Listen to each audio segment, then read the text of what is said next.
442장 찬송하십시다.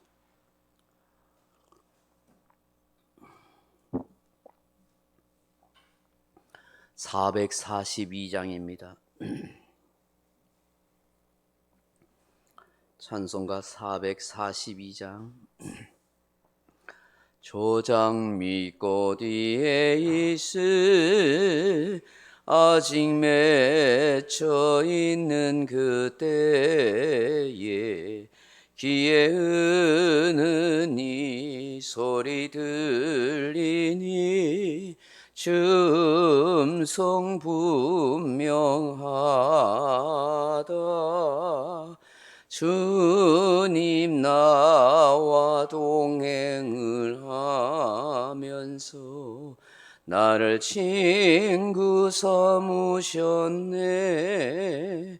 우리 서로 받은 그 기쁨은 알 사람이 없도다. 그 정한 주의 음성 우는 새도 점점 개한다.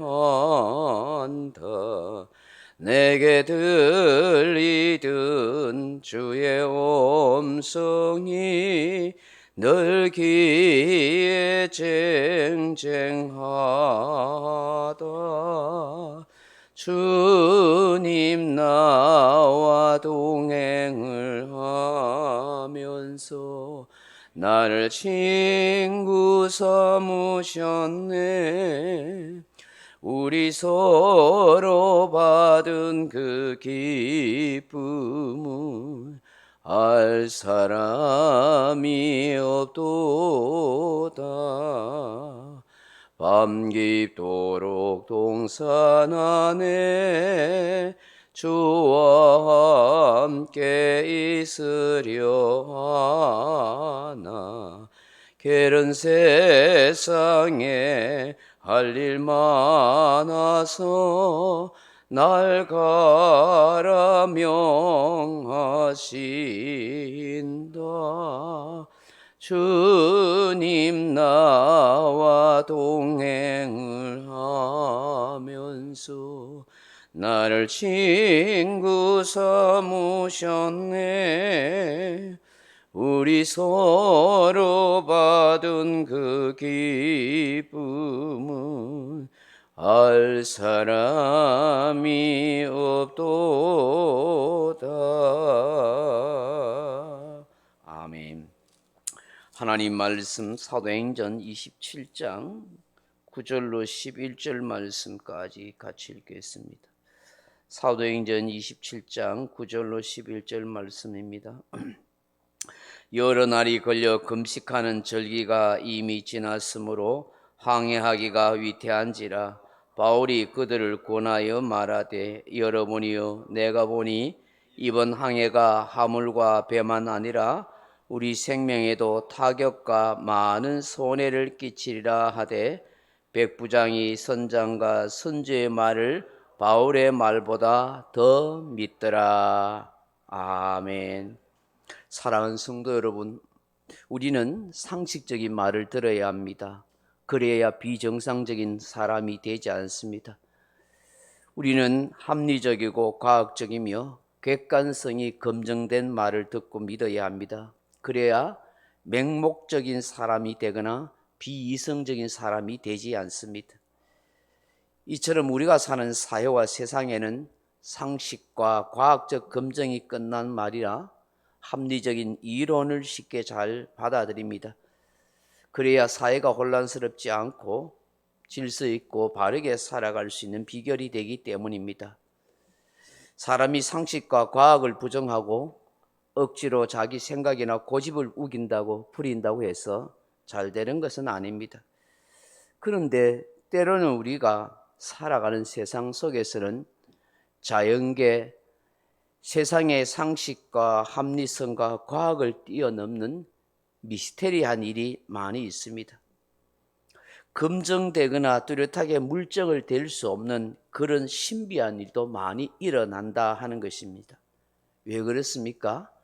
우리가 눈으로 보고 귀로 듣고 오감으로 느낄 수 있는 자연계를 뛰어넘는 신비한 세계가 있기 때문입니다. 사람들이 흔히 말하는 4차원 세계, 영계가 있다 하는 것이죠. 다시 말하면 하나님이 다스리시고 역사하는 일이 있다 하는 것입니다. 세상 사람들은 자신의 경험이나 과학적 상식, 논리적인 이성을 중요하게 생각합니다.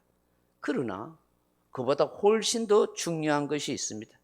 그것은 바로 영적인 것입니다. 하나님께서 깨닫게 해주시는 계시나 말씀인 것입니다. 여러분, 우리가 사는 이 모든 자연계를 누가 창조하셨습니까? 하나님이 창조하셨습니다. 그리고 지금도 운행하고 역사하십니다. 자연계가 스스로 자전해 나가고 스스로 운행해 가는 것처럼 보여도 사실은 보이지 않는 하나님의 손길이 작동하고 역사하고 있는 것입니다. 인간의 생사화복도 하나님이 주관하십니다. 세상 사람들은 이것을 잘 모릅니다. 그저 눈에 보이고 귀에 들리고 인간의 머리로 상상하고 생각하고 이성적으로 논리적으로 과학적으로 경험된 것만 인정하려고 합니다.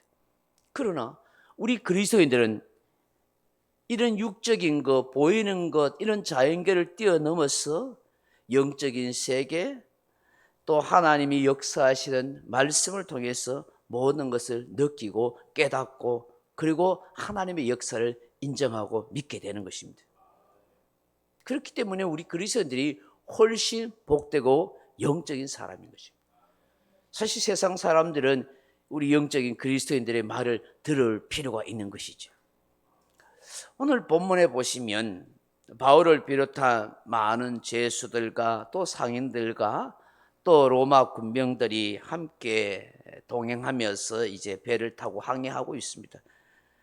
여러분 아시다시피 이 배는 상성이라고 했죠. 무역과 장사를 통해서 많은 그런 이익을 남기려고 많은 짐을 싣고 있습니다. 대부분 사람들은 이 항해를 통해서 큰 목적을 가지죠. 돈을 버는 목적을 가지고 있죠. 그렇지만 항해하는 일이 만만치가 않습니다. 자연계는 여러 가지 제약이 따릅니다. 바다에는 풍랑, 태풍이라는 것이 있기 때문입니다. 바울은 이것을 경험을 통해서 또 영적으로도 느끼고 있었습니다. 그래서 오늘 본문에 보시면 바울이 백부장 율리에게 건면합니다. 지금 항해하는 것이 어떻다고 그래요? 위태로울 것이다 라고 그렇게 지금 말씀하고 있는 것입니다. 10절 보십시오. 말하되 9절요. 여러 날이 걸려 금식하는 절기가 이미 지났으므로 항해하가 위태한지라 바울이 그들을 권하여 말하되 여러분이여 내가 보니 이번 항해가 화물과 배만 아니라 우리 생명에도 타격과 많은 손해를 끼치리라 하되. 아멘. 지금 금식하는 절기도 지금 지났다. 아마 그 당시 7월 10일이 대속죄일인 것 같은데 그 7월 10일을 전후로 해서 금식하는 절기였던 것 같아요. 바울이 선교여행을 3차례 하면서 3차례 하면서 이 시기가 되면 경험적으로 항해하기가 좋지 못한 때이다 하는 것을 알고 있었던 것 같습니다. 거기에다가 바울이 지금 이 백부장 율리에게 간곡하게 부탁하고 건면하는 걸 보면은 하나님께 특별하게 바울에게 하나님이 계시하고 있는 뜻이 있었던 것 같아요. 큰 위험과 어려움을 당할 것이라고 그렇게 영적으로 깨달음을 주셨던 것 같아요. 그래서 바울이 부탁을 하고 건면을 간절히 했어요. 이번 항해는 많은 화물뿐만 아니라 배뿐만 아니라 우리의 생명까지도 위태롭습니다.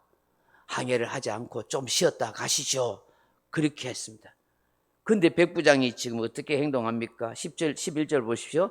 백부장이 선장과 선지의 말을 바울의 말보다 더 믿더라. 아멘. 선장과 선지의 말이 바울의 말보다 훨씬 합리적이고 과학적이고 경험적이고 그렇게 느끼게 되었던 것이죠. 여러분 어떻게 생각하면 백부장의 생각과 행동이 당연한 것 아니겠습니까? 그래서 항해하는 선장이 그래도 잔뼈가 바다에서 굵은 사람의 얘기가 맞지. 그래도 이 지역을 잘 알고 있는 이런 선장과 선주의 말이 맞지. 훨씬 이성적이고 과학적으로 합리적으로 그렇게 들렸을 것입니다. 사실 선장과 선주는 바다의 전문가고 경험이 많은 사람이니까요.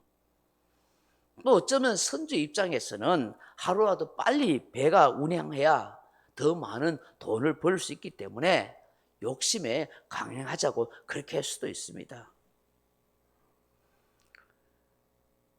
그런데 바울이 전혀 선장도 아니고 선주도 아니고 지금 죄수의 몸으로 끌려가는 바다를 제대로 알 수 없을 것 같은 이 낯선 바울의 말을 막 그렇게 전해 들으니까 그 선장과 선주 입장에서는 좀 기분 나쁠 수 있죠.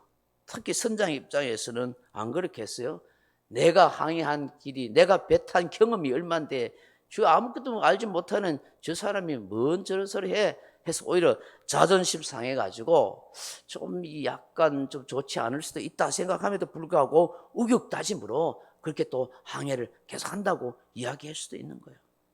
어쨌든 간에 이런 선주의 욕심이나 선장의 자존심에 통한 그런 어떤 경험과 합리적인 말이 백부장이 율리오가 훨씬 더 낫게 들리더라는 것입니다.